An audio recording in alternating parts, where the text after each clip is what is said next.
Sean bienvenidos. En este vídeo vamos a explorar la forma de vida de nuestra especie en un lapso de espacio y de tiempo muy concreto.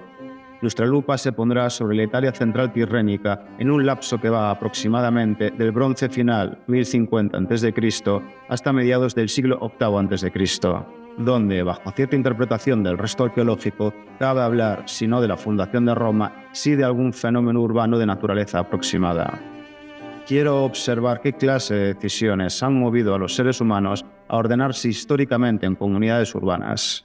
Una forma de vida que sujetó a sus miembros bajo el yugo de la ley, pero que también les concedió una libertad que fue digna de tal nombre, pues les liberó, a causa de la seguridad que comportaban sus murallas, de caer prisioneros o esclavos de otros hombres. Pero ¿acaso no nos resulta a nosotros increíblemente obvio por qué existe la ciudad? ¿Por qué existen países políticamente organizados? La ciudad es un fenómeno que se justifica en su utilidad diariamente. Es por esta razón que cabe pensar que puede esperar encontrar la inteligencia en el estudio de un fenómeno tan autoevidente. Lo obvio es también generalmente lo más oscuro e inadvertido, algo cuya necesidad perdemos de vista debido a la costumbre y comodidad de nuestras formas de vida, por cuya razón es fácil que decline el sentido de su existencia. Cuanto más sobreentienden los amantes su amor, menos expresiones se dan de él. Cuanto más sobreentiende Juan su estatus jurídico, más se cree que tiene derechos por ser Juan que por ser ciudadano. Y cuando la obviedad de ciertas realidades inhibe a la inteligencia al penetrarlas, menos sabe uno qué hacer cuando dicha realidad comienza a mostrar síntomas de deterioro. Porque, cuando el suelo tiembla, todos nos volvemos de golpe geólogos. Pero no hay tiempo ya para aprender geología cuando las dinámicas tectónicas se manifiestan, sino solo a salir vivo como sea. Y lo mismo, por supuesto, cabe decir de la política. Porque lo obvio es lo más oscuro, y porque eso obvio un día no existió, dado que fue dependiente de un conjunto de decisiones conscientes de nuestros sufrientes antepasados, qué menos que rendirles un merecido homenaje tratando de entender qué les sucedió, qué heroicidades y miserias mediaron en su consecución. Por estas razones, quiero que ustedes y yo nos hagamos ahora las siguientes preguntas. ¿Por qué los hombres fundan ciudades? ¿Por qué y para qué se fundó Roma? ¿Qué les pasó? ¿Qué padecimientos? ¿Qué alegrías?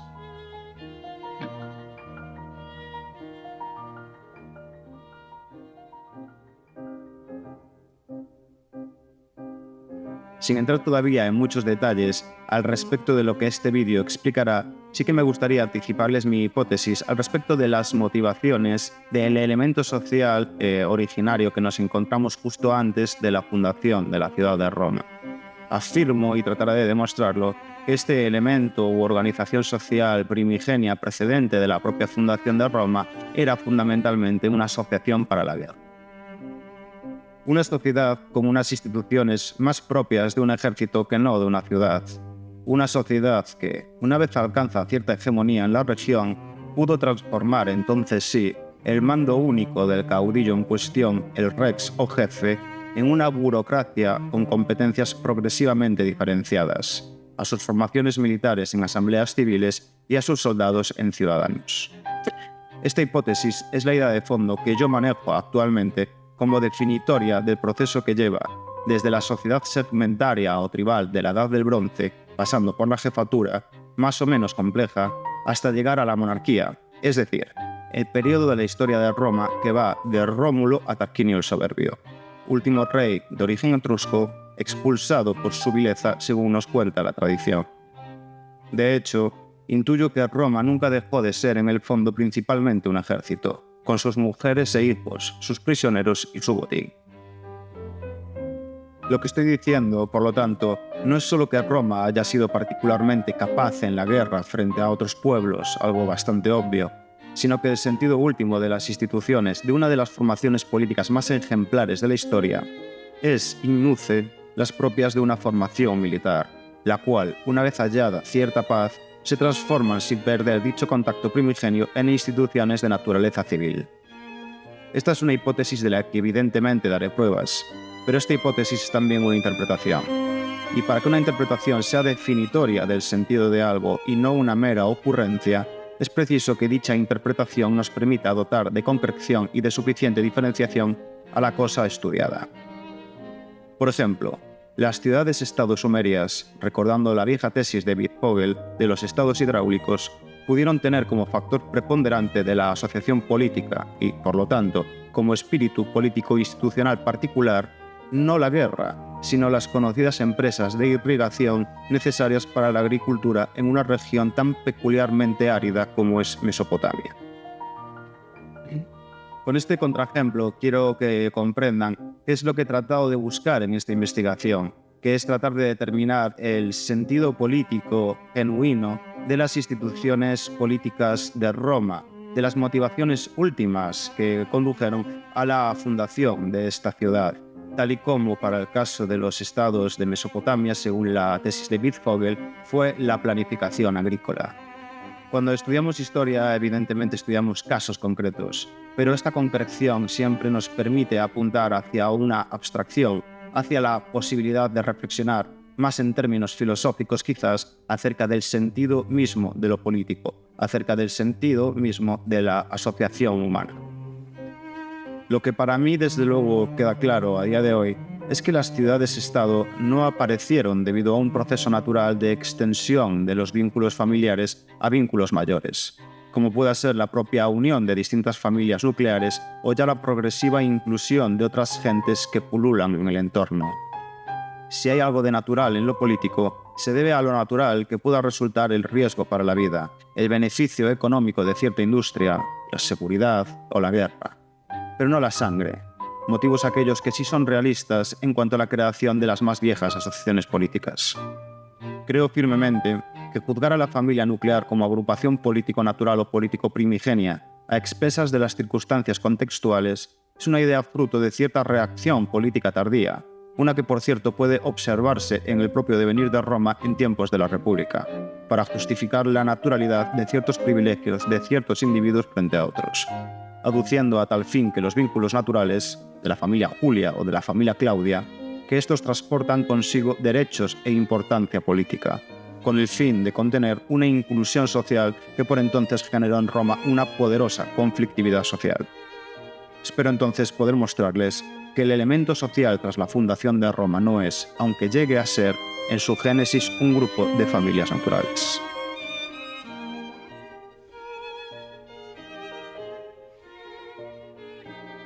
Entre los años 1150 y 700 a.C., existen testimonios de ciertos cambios culturales en la franja geográfica de la Italia central tirrénica que prueban la entrada gradual de pobladores indoeuropeos.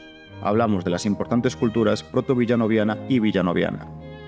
Un paquete cultural que consistió en elementos novedosos tales como la cremación frente a la inhumación, la importación de un dios celeste supremamente soberano, Júpiter en Roma, Zeus en Grecia, Diaupitá en los reinos Vedas, la difusión cultural del uso del caballo y, probablemente ya lo más importante en cuanto a lo que nos compete explicar, la jefatura como forma de organización social y la industria y uso del hierro. Estos cambios contrastan con el sustrato cultural de tales migraciones, es decir, con la cultura de la población con la que se mezclan estos indoeuropeos, la cual remite a cultos a la fertilidad vinculados a los ciclos agrícolas, descentralizados y naturalistas. Tipo de cultos que, como saben, impulsó tesis como la de Bachofen al respecto de la existencia de sociedades matriarcales relacionadas con el culto de una diosa madre. Las sociedades de dicho sustrato también son diferentes. No se constatan, por simplificar, gobiernos por jefatura a la indoeuropea. Es muy importante que comprendamos esta diferencia para percibir las profundas transformaciones sociales que se van a producir. De una especie de anarquismo naturalista, salvando todas las distancias, o más bien de una acefalia política propia de la Edad del Bronce en la región que estamos examinando, hacia la aparición de líderes carismáticos que destacan individualmente por encima de los miembros de dichas comunidades. Fenómeno que irá germinando con la entrada de la Edad del Hierro. Esto es algo que se deduce de la evolución que se constata en cosas tales como el estudio material de las necrópolis o del tamaño habitacional de dichas aldeas. Tales restos arqueológicos prueban o apoyan la existencia de una estratificación social existente en la Edad del Bronce, pero todavía poco acusada en estas sociedades de sustrato. una desigualdad social que se decanta más en su sentido por una fortuna económica individual y puntual que por un mecanismo económico socialmente instituido de tipo clasista. Unos testimonios arqueológicos que, junto con otras fuentes de carácter indirecto, como la que constituye la antropología de campo comparada, realizada en América, Australia o África, hacen plausible la idea de que estas comunidades se considerasen a sí mismas como una mera agrupación de familias. Son las llamadas sociedades segmentarias o de tribu, familias nucleares con mecanismos de adopción y ligadas por un antepasado común, es decir, por una ficción última de familiaridad, cuya explotación de la tierra basada en la asignación temporal de lotes por familias, junto con una cierta movilidad de los asentamientos debido al agotamiento del suelo, no parecieron requerir de una autoridad política específica que sobresaliese por norma por encima de las propias relaciones entre los cabezas de familia. Es decir, que una administración de las cosas, basadas en la lógica de un parentesco global al respecto de la totalidad de la comunidad, que, aunque ficticio, es reconocido por esta misma, probablemente fuera suficiente para la gestión agropecuaria comunal poco extensiva y autosuficiente de una población que se cifra, para las aldeas más populosas, en un máximo de 1000 individuos. La cuestión que nos debe ocupar ahora son los terribles cambios que se sucedieron debido a la llegada de estas poblaciones indoeuropeas en las culturas de sustrato, un fenómeno que es común, como sabemos, a otras regiones como puedan ser Grecia o lo que conocemos hoy por la India. Esta fusión de culturas entre la cultura de sustrato y las poblaciones indoeuropeas fueron lo que en la región se conocieron, como he dicho, como culturas protovillanoviana y villanoviana. Es de hecho la cultura villanoviana la que dispara el nacimiento de la excelsa y misteriosa, aunque hoy en día ya no tanto, civilización etrusca. En cualquier caso, no podemos entrar ahora en ese fascinante tema. Y dicho lo cual, en relación a esta transformación cultural, ya estamos preparados para empezar a entender cuál es el elemento social de donde partirá el surgimiento de la ciudad de Roma. Por lo tanto, os invito a que nos desplacemos un poquito más al sur, de esa Toscana donde nace la civilización etrusca, hacia el Lacio, hacia lo que los antiguos conocían como el Latium Vetus.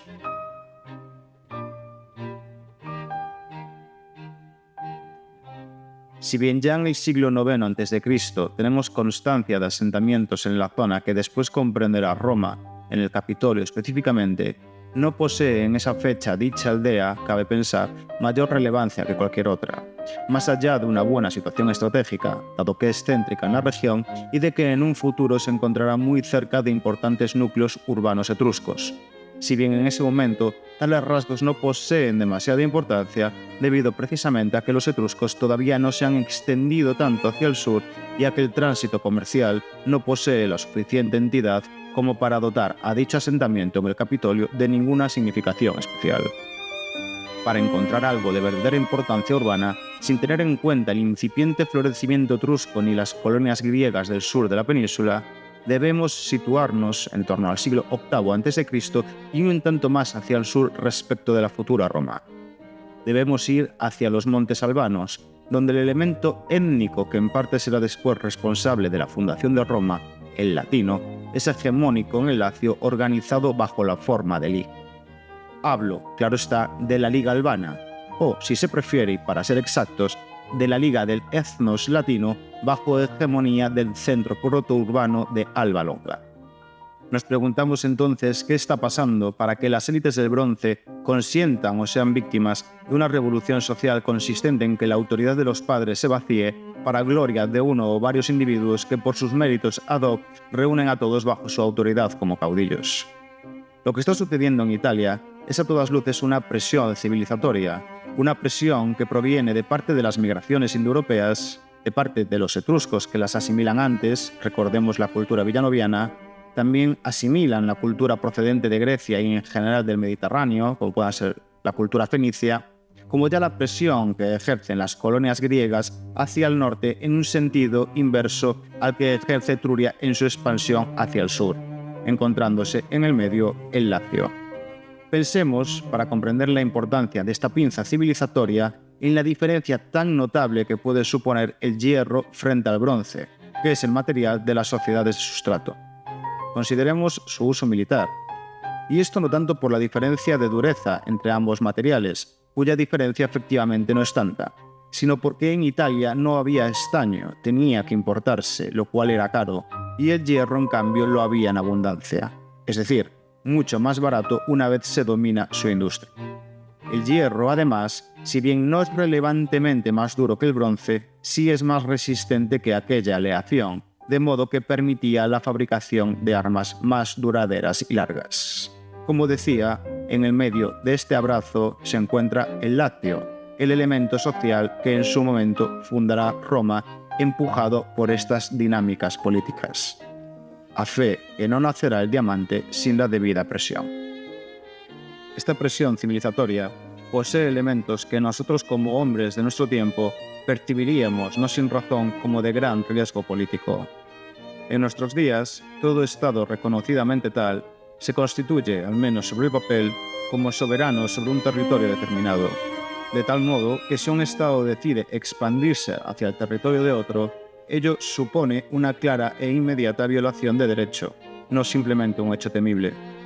La soberanía sobre el territorio, cuya existencia es discutida por la arqueología social, ya incluso para las propias bandas nómadas del Paleolítico, es consenso que, más allá de que existiese como desideratum ritual o religioso, existe de hecho cuando se dan las estructuras suficientes como para que efectivamente pueda reclamarse y controlarse una porción de territorio cada vez mayor. Unas estructuras político-institucionales que empiezan a aparecer precisamente cuando las distintas sociedades de Italia superan las formas sociales de la Edad del Bronce. Es decir, que esta presión civilizatoria se produce además en un contexto en el que se están conformando esta clase de reclamaciones territoriales desde múltiples vectores. No solo desde la tríada etruscos, latinos, griegos, pues hay más e importantes actores, como sabinos, equos, volscos, etc. Esto lo sabemos debido a múltiples factores. La lógica de los asentamientos tiende hacia la concentración de aldeas en torno a importantes centros protourbanos situados en lugares ideados para la defensa, sea directamente tipo acrópolis o algún tipo de planicie con límites escarpados, lo que en la arqueología italiana se conoce como pianoro. La competencia por recursos, tales como el hierro, la sal, el control del tránsito por ríos y caminos de un comercio que comenzará a intensificarse, la relevancia de una salida territorial al mar, son todos ellos nuevos motivos del nuevo orden social. Un orden social novedoso, por lo tanto, en cuanto a una más firme reclamación y control del territorio, como a la sujeción de un marco amplio de personas y cosas para un liderazgo más o menos puntual o estable que sobresale sobre la vieja autoridad cognaticia de los padres de la Edad del Bronce, nueva forma social a la que la antropología da el nombre de jefatura. Si ya la guerra para nosotros es hoy en día un fenómeno tan común y tan global, imaginémonos por un momento hasta qué punto pudo serlo todavía más en un momento en el que no existía un reconocimiento explícito y político de frontera alguna entre estas incipientes sociedades. La afirmación que entonces resulta esencial hacer en cuanto a la hipótesis de la fundación de Roma como ciudad cuartel es que un contexto político de incertidumbre, tanto al respecto del control del territorio como de los procesos formales o institucionales que conforman los poderes políticos sociales, precisamente porque los órdenes sociales no están claros sino en un constante proceso de formación, donde no hay, digamos, un cierre constitucional a la manera de nuestros estados-nación, es análogo, ese contexto político de incertidumbre, en su lógica, a un contexto de guerra o al menos de excepcionalidad permanente, y sus elementos participantes expuestos a la definición de cuanto políticamente está por definir, expuestos en su vida a la excepción civil permanente que justamente significa la guerra. Debo afirmar entonces, como interpretación de esta circunstancia histórico-política, que lo que hay no son sociedades con órganos militares aparte que pretenden su defensa, sino sociedades militarmente organizadas que lo que pretenden es definirse como tal sociedad tanto en sus principios territoriales como en cuanto a sus propios procedimientos institucionales de formación, de autopoiesis. Esto, salvando las distancias, se asemeja a un escenario de guerra civil. De modo que hacer la guerra para obtener la paz no es tanto una paradoja, sino más bien la circunstancia originaria de la vida civil, al menos para el caso de Roma. y es en este contexto de enorme confusión política donde entrarán en escena tanto las oportunidades como los oportunistas.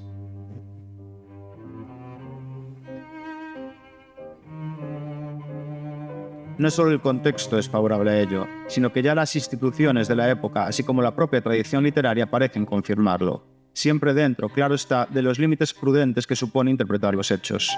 El contexto de excepción ha sido descrito. En cuanto a las instituciones, consideramos que el Rex, esto es, el caudillo que aparece como un nuevo tipo de líder de la Edad del Hierro, no necesariamente derivado de un principio de parentesco, sino necesariamente derivado de cualidades extraordinarias, ad hoc, reconocidas al caso de la comisión de hazañas particulares, sean bélicas o estén relacionadas con una particular relación con la divinidad, da pie a que aparezcan líderes desvinculados de las élites tradicionales que capten, concentren y ordenen en torno a sí sus intereses, y que lo hagan acompañados de agrupaciones de poblaciones desarraigadas a causa de los cambios sociales producidos.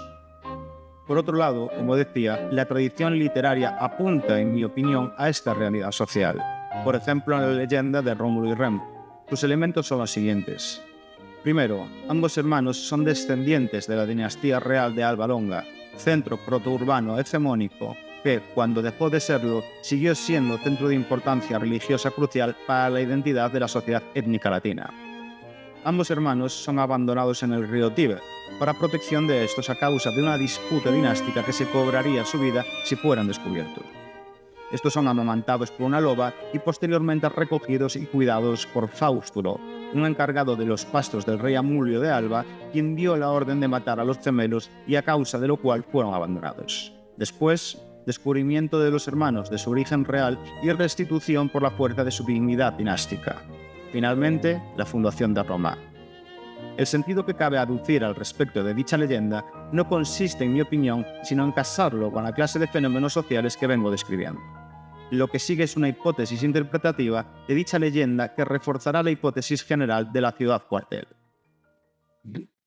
El origen externo de los futuros reyes, huérfanos encontrados en el Tíber, remitiría al origen errabundo de grupos armados oportunistas pero dotados de un carisma especial. Carisma asociado a su éxito guerrero o a la naturaleza de cierto discurso religioso, a la inteligente manifestación de prodigios que estimulasen la creencia en sus vínculos con Júpiter o alguna otra divinidad, debido al uso de ritos de legitimidad política, tales como el auspicio de las aves. Es decir, a cierto conocimiento natural, cuyo uso planificado suscitase la creencia de ser elegidos por la divinidad. Dicha condición se refuerza por el episodio de la loba. La antropología comparada sabe que el estatus de lobo se atribuía a quienes eran expulsados de la comunidad debido a la comisión de alguna falta, simbología delictual que casa a su vez con el paquete cultural indoeuropeo, de base económica fundamentalmente pastoril y trashumante, donde el lobo pudiera ser un tabú. Lo demás, a saber, que en realidad fueran descendientes de la dinastía de Alba y que la recuperasen por derecho, no es más que la legitimidad post festum que se autoatribuye por naturaleza todo aquel que logra obtener algo por el uso puro y simple de un acto armado. Para que el acto armado no sea entonces la regla o la fuente del derecho, se concibe al golpista como verdadero heredero y no como un simple criminal que toma lo que no le pertenece. O sea, un lobo que, en cambio, es el verdadero heredero. La conformación social del grupo humano desarraigado en que pudiera haber consistido el mando de los hombres que llevaran a cabo la fundación de Roma, Rómulo y Remo no son nombres confirmados de nadie ni que tengan que importarnos demasiado, viene también evocado por la descripción de cierto elemento personal griego que hace el historiador Dioniso de Licarnaso, a los que se nombra como aborígenes o léleges, o sea, personas errantes, bajo cierta interpretación. Una llegada de griegos a la zona central tirrénica que se mezcla con el elemento latino y que tiene dos momentos en la tradición literaria. Uno, el de estos aborígenes, antiguos habitantes de la Arcadia griega, y otro, el del héroe troyano Eneas, que también, según las fuentes, puede considerarse procedente de un linaje heleno.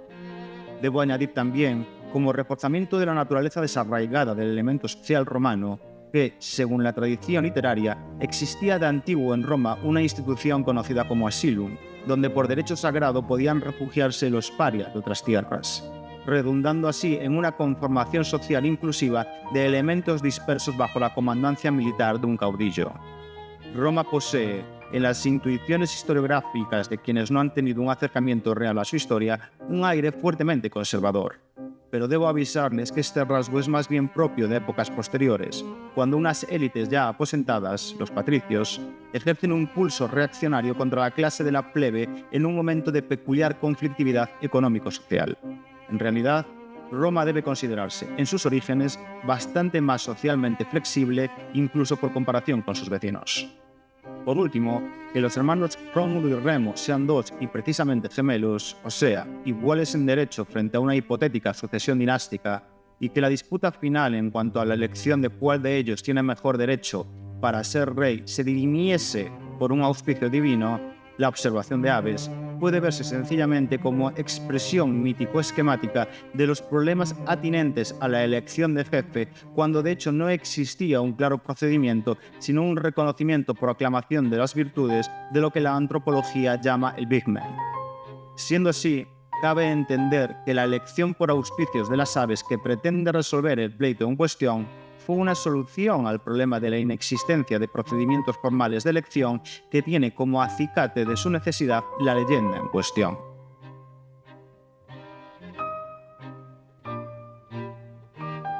Si antes de iniciarme en esta fascinante investigación alguien me hubiese interrogado al respecto de las razones de la fundación de la ciudad de Roma, no hubiese podido decir mucho más allá de aducir una especie de tránsito natural de formas de vida comunales hacia formas de vida civiles debido a una mayor adquisición de conciencia política.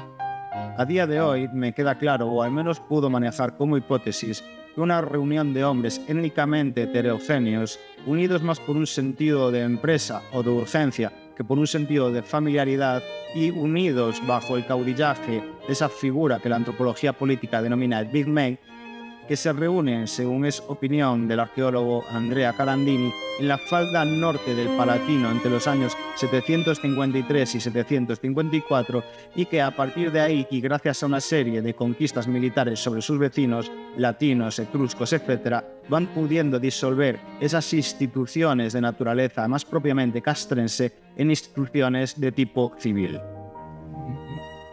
En conclusión, la hipótesis que aquí se ha planteado es que, al menos en el caso de Roma, la ciudad no aparece como una pacífica extensión progresiva de los lazos familiares hacia formas civiles, sino como una comunidad de hombres juramentados al amparo de una ficción teológico-gentilicia bajo el liderazgo de un hombre prominente, tanto en la guerra como en el conocimiento de los prodigios naturales que suscitasen toda clase de supersticiones religiosas. Es un momento de oportunidad que se construye en una circunstancia de confusión y desamparo social debido a la pieza civilizatoria de, al caso, la cultura mediterránea y etrusca. El nacimiento de Roma sería entonces el producto de una crisis, no el efecto de causas naturales, las cuales pacíficamente se desarrollasen hasta las instituciones civiles. Entonces, más una idea audaz en medio del desorden que la culminación de un orden obvio. Y esta hipótesis no acaba aquí. Continúa explicando cómo formas organizativas propias de esta comunidad de hombres en armas van progresivamente, a medida que los asentamientos del Septimontio avanzan en su hegemonía, transformándose en instituciones que deben ahora cumplir un papel en tiempos de relativa paz. Elecciones, censo, administración de la justicia, de la tierra, declaraciones de derechos, división de poderes. A medida que el tiempo de paz es un horizonte real, esta comunidad de hombres en armas, sabiamente dispuesta en las colinas de este nuevo centro de importancia regional que se conocerá como Roma, van, insisto, transformando lo que era un campamento para la guerra y para la defensa en un espacio donde, debido a la relativa inactividad bélica, se hace preciso ahora discutir qué hacer y licenciar a sus hombres para el ejercicio de la administración y de la sacrosanta dignidad del ocio.